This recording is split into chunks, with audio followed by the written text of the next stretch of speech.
Hello guys, welcome to my new blog. তোমরা দেখতে পাচ্ছ আর দেখতে থাকো।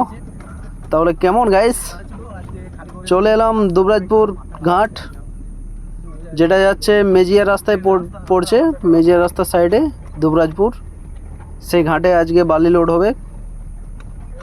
মানে ঘাট তো বন্ধ আছে বা জলের কারণে, তো স্টক আছে, স্টকে মাল আছে, সেই স্টকের মালটা লোড হবে। রাস্তা ভয়ানক খারাপ আছে, দেখতে পাচ্ছ অনেক রাস্তা খারাপ। বালির রেট তো এখন সোনার মতন, এখন 70,000 80,000 টাকা এরকম গাড়ি 16 চাকা। মাথা খারাপ হয়ে যাবে, এখন কেউ বালি কিনতেও পারবে নাই, এখন অবস্থা খারাপ।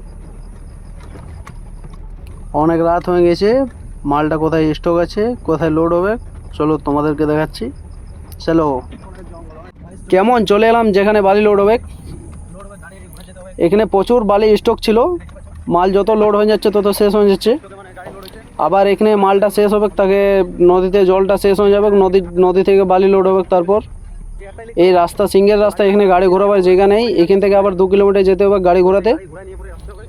অনেক গাড়ি গিয়েছে গাড়ি ঘোরাতে, মানে সকাল হয়ে যাবে আজকে লোড করতে। তাহলে আজকের ব্লগ এখানেই শেষ, চলো।